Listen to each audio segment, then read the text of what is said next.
Legal. Então, o tema de hoje é concessão de crédito com dados alternativos. A gente está aqui com o pessoal da Xcurve. Vou passar aqui a palavra para o César, depois o Cimério, o Thiago, quem quiser falar. Maravilha. Então, obrigado, Anélia, aí pelo espaço aí, pela oportunidade. É um espaço aí bem relevante aí para a gente trocar ideias ali sobre o mercado de crédito. Obrigado aí também aos amigos que estão aí né, os parceiros aí, o Bruno, né? Acho que tem mais gente aí também nos ouvindo aí, né? Então a gente queria, né, primeiro agradecer, né, o tempo aí de vocês aí para conversarmos aí sobre como alguns dados, né, podem ajudar ali no escrutínio de risco de crédito para se apurar a solvência e a capacidades ali dos tomadores de crédito, né? Eu sou o César, com- e junto aí com a Mary e o Thiago, né? A gente vai ficar aqui à disposição. É mais um bate-papo aí com vocês, né? Então, nós três, tem aí também o Sebastian, que acabou, ele também está aqui com a gente, ele é o nosso COO, aqui toca aqui toda a operação aqui do Xcurve. Então, juntos, né, a gente tem um background ali, bastante experiência ali no mercado de seguro, no mercado aí de tecnologia, de negócios, né, e de crédito, né? Então, a gente reúne aí uma expertise aí bem interessante, né? E com isso a gente acabou ali criando ali o Xcurve, né? Que tem um propósito aí de trazer ali uma nova abordagem no escrutínio de risco de crédito, né? Nesse sentido, né, a gente, o Xcurve ele busca ali, né, entregar ali uma visão 360 do risco, né, completo ali, oferecendo ali insights comportamentais e principalmente transacionais, né? Quando a gente fala ali de dados transacionais, a gente fala muito ali do Open Finance, né, que a gente vai abordar mais na frente, do SR e também da Núclea, né, que é um bureau bastante recente aí no mercado, acho que tem 3 anos, né, eles eram a antiga CIP, onde faz ali 100% ali do processamento ali de dados de boleto, de TED, e também de cartões de crédito, mas consumindo ali via os registradores, né? Todas essas operações hoje elas são registradas e são acessíveis ali nas registradoras. Então, com isso, a gente consegue ali ter, né, proporcionar ali um escrutínio de risco ali mais amplo, né, de forma que a solvência e a capacidade ali de um tomador de risco, seja pessoa física ou pessoa jurídica, seja apurado ali com mais eficácia. Falando um pouco agora sobre o Open Finance, né? Então, Gabriela, aí, se você já puder aí passar, né? O Open Finance, ele introduz aí uma nova abordagem, né, para análise do risco de crédito, né? Indo além ali dos birôs tradicionais, né? Então, hoje a gente já tem ali no Open Finance 51 milhões de CPFs ativos, né, com o compartilhamento de dados ativos, quer dizer, isso é muito significativo, né? E ali mais ou menos em torno ali, salvo engano, ali de 700 mil CNPJ também com compartilhamento ativo, né? Então, com o Open Finance, né, a gente tem ali a gente traz ali todos os dados ali dos últimos 12 meses, né, todo o histórico ali de transação, né, para mapear ali fluxo de caixa, né, para identificar ali sazonalidades, é, principalmente também ali, né, toda a parte ali de faturamento, no caso de uma empresa, né, das receitas, no caso de renda ali de pessoas físicas e principalmente ali, né, o fluxo de caixa ali, ou da pessoa ou da empresa, né? Além disso, né, a gente consegue também, via Open Finance, né, ver ali também avaliar todo o relacionamento bancário, né? Que também a gente consegue ali enxergar ali toda a parte de investimento, né? E isso ele traz esses dados no breakdown assim muito profundo, né?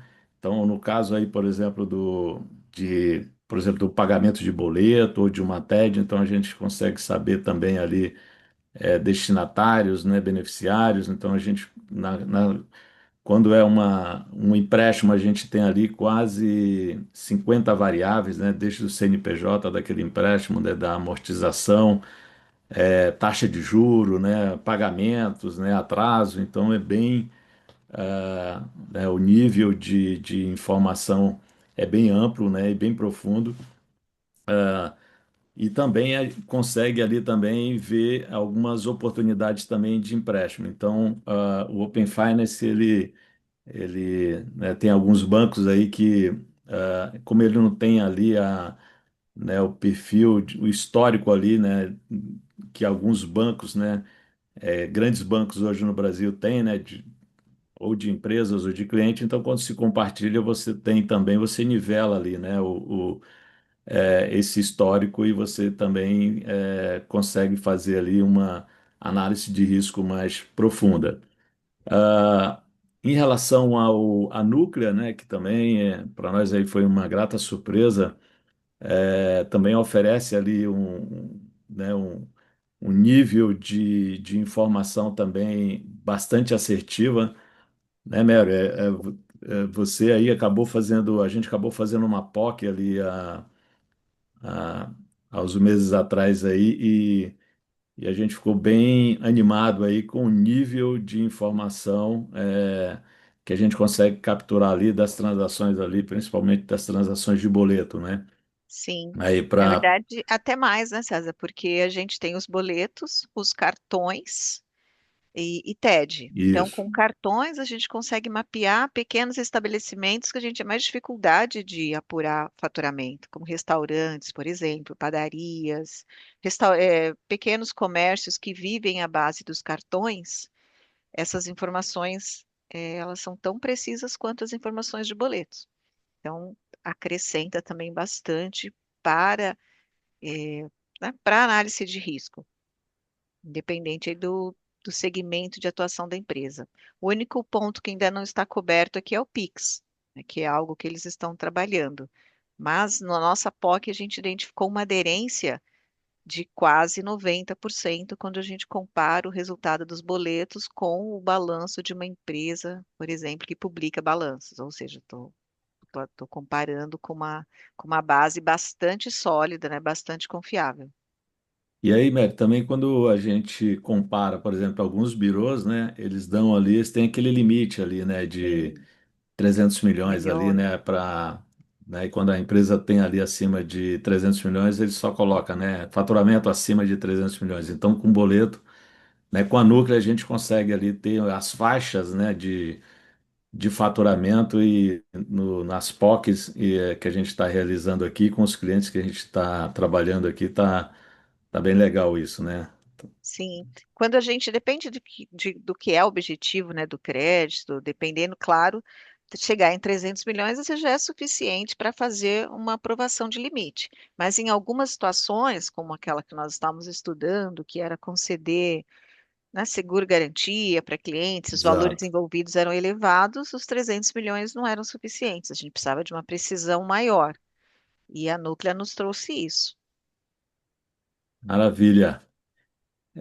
Então, dentro do Xcurve, né, o Xcurve ele trabalha ali com, né, tradicionalmente ali com praticamente aí todos os pirôs tradicionais, mas assim, o que está fazendo muita diferença para os nossos clientes são nessas fontes alternativas, né, de dados que estão surgindo aí e que estão sendo aí o grande, né, estão sendo os novos grandes concorrentes aí dos birôs tradicionais, né? Eu não vou falar em nome aqui, mas eles já estão crescendo assim, né? O nível de detalhamento e de profundidade ali do dado que identifica o perfil do cliente, uma pessoa física ou jurídica, é impressionante. Principalmente aí o Open Finance. Também a gente tem o SR, né? O SR é uma informação aí já também, né, já é de muito tempo, né, de mercado, né? Então a gente tem também integrado aqui no Xcurve o SR e a gente consegue ali também enxergar ali todo o comprometimento dele dentro das instituições financeiras, né? Então as linhas ali de financiamento, de empréstimo, né? Se se tem pagamentos em atraso, né? Se tem prejuízo. Então também é uma informação ali que é, tem um delay, né? Um delay ali de até 60 dias, mas também ajuda muito aí para identificar ali o perfil de risco de crédito aí dos clientes, né? E também a gente consegue ali, além de buscar aquela informação ali, spot ali né, de 2 meses atrás, também a gente consegue ali, né, no caso, buscar ali dos 24 meses e buscar também esse histórico, né, e também traçar ali um perfil. Então, o X-Curve, né, ele usa muito como diferencial aí né, essas três linhas aí de dados, né, do Open Finance, o SR e da Núclea. Além também, né, de termos aqui dentro do X-Curve também dados ali de perfil ali do risco, ah, mais do risco moral, né? No caso ali de dados também de judiciais também que ajudam também a você também ter ali uma, né, o perfil ali do risco moral também, ou do cliente pessoa física ou do cliente pessoa jurídica. Agora a gente vai falar aí né, dos cases, né? Eu acho que a gente já falou aí um pouquinho aí, né, dos impactos aí, né? Então acho que vamos falar dos cases e depois aí a ideia é a gente fazer um bate-papo aí para poder focar mais ali nas dúvidas, né, nos questionamentos aí de vocês. Um primeiro case aí que a gente queria colocar foi com um fundo, né, de investimento que é focado no agro. Então esse fundo ele tinha operações ali, estão há 7 anos no Brasil, né, e ali no agro com operações acima de 10 milhões de dólares, né? Então tinha que ser um CNPJ, né, é, auditado, então um processo ali focado ali mais no segmento ali de açúcar, né, de cana-de-açúcar, em grandes usinas, e depois eles ganharam um mandato, né, para operar ali no segmento massificado. Só que os produtores rurais, né, ali eu acho que quase 100% deles, né, operam com CPF, não com CNPJ, por incrível que pareça, mesmo movimentando aí 20, 30, 50 milhões de reais, eles movimentam isso via CPF. Então eles estavam bastante inseguros ali de analisar basicamente ali o imposto de renda, né, porque às vezes não reflete ali a realidade, né, daquele cliente. Então a gente fez aí um trabalho com eles, né, usando o Open Finance. Então manda um link ali pro produtor rural. E aí tem que ser por WhatsApp, né, porque esses caras, por incrível que pareça, se você manda ali por e-mail, eles têm muita dificuldade de acessar, né? Mesmo sendo uma pessoa que tem bastante recurso, né? Então a gente, dentro do motor, a gente manda um link, ele clica naquele link, abre o app dele e já cai ali em compartilhar dados.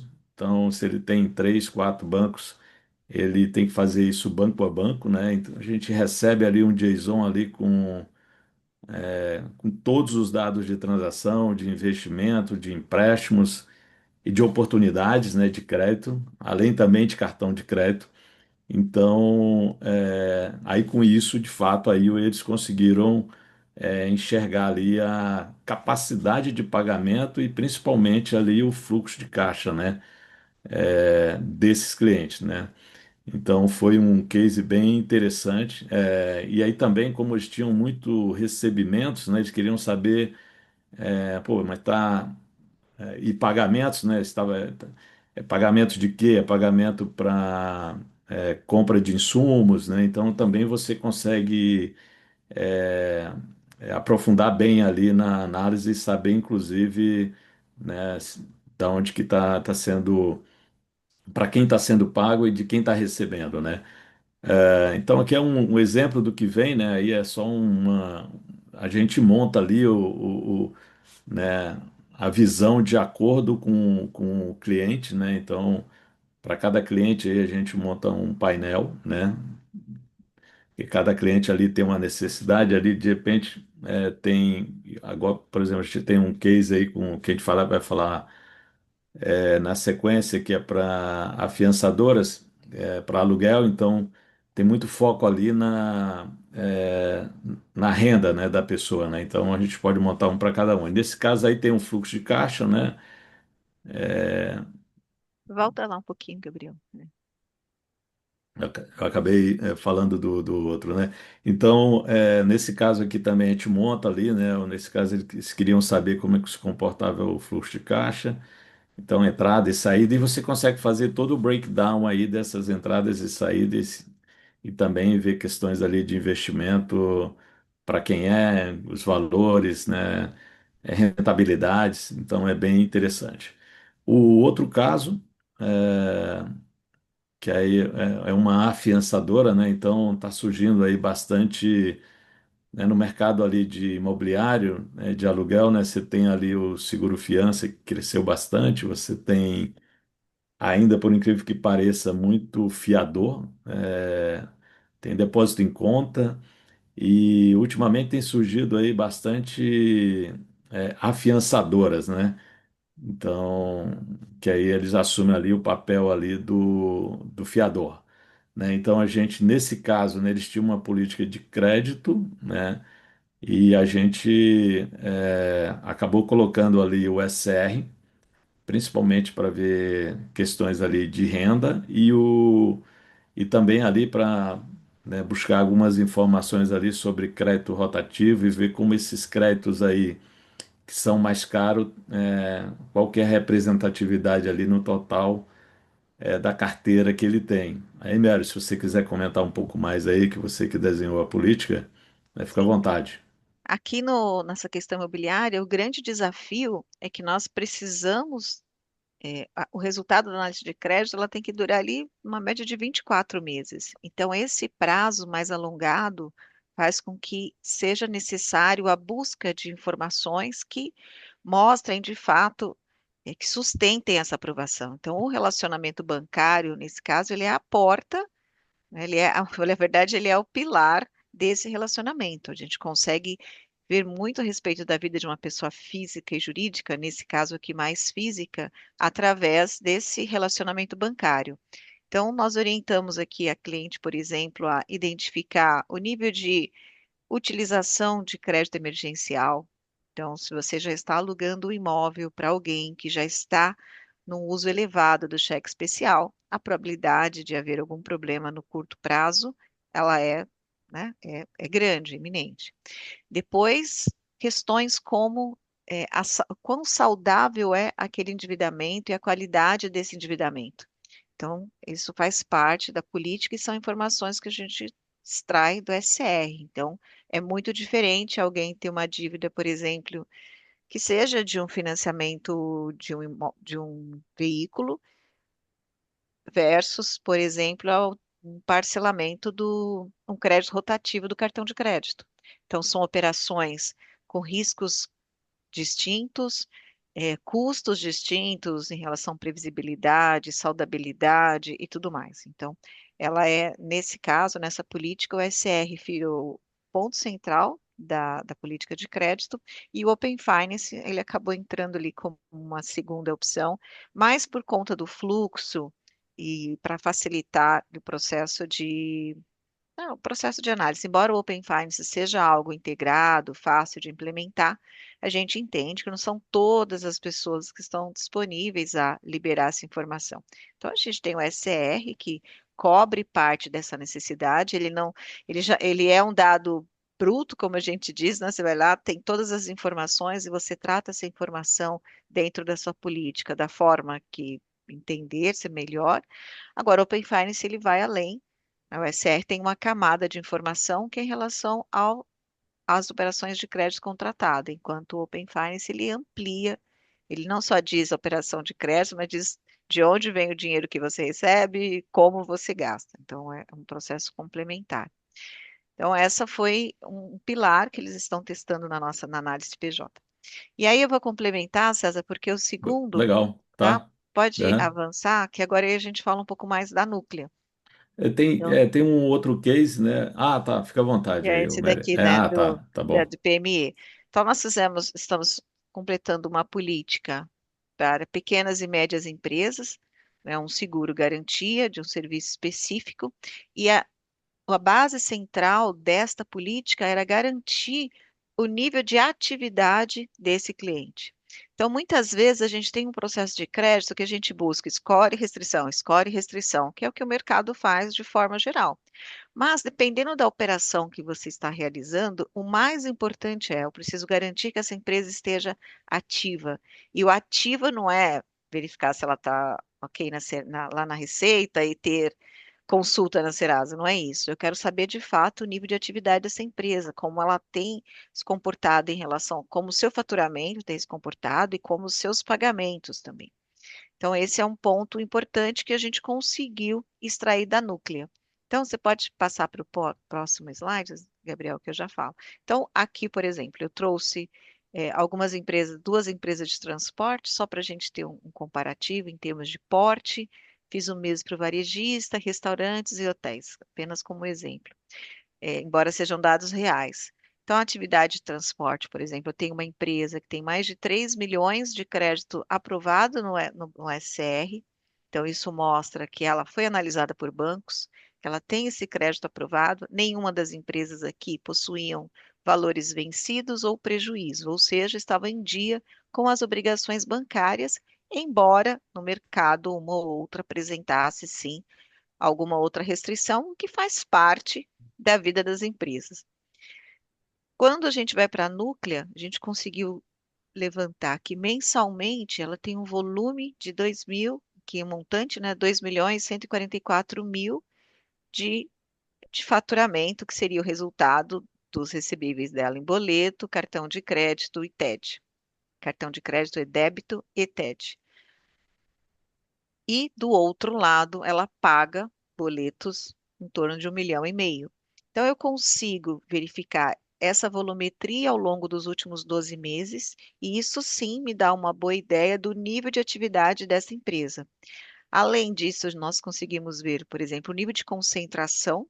Então, eu quero ver se dentro dos boletos recebíveis, qual é o nível de concentração em determinado cliente, além de identificar volume de baixa, boletos que foram gerados e baixados, ou boletos emitidos contra a própria empresa, né, onde o excedente sacado é o mesmo, ou também nome de sócios.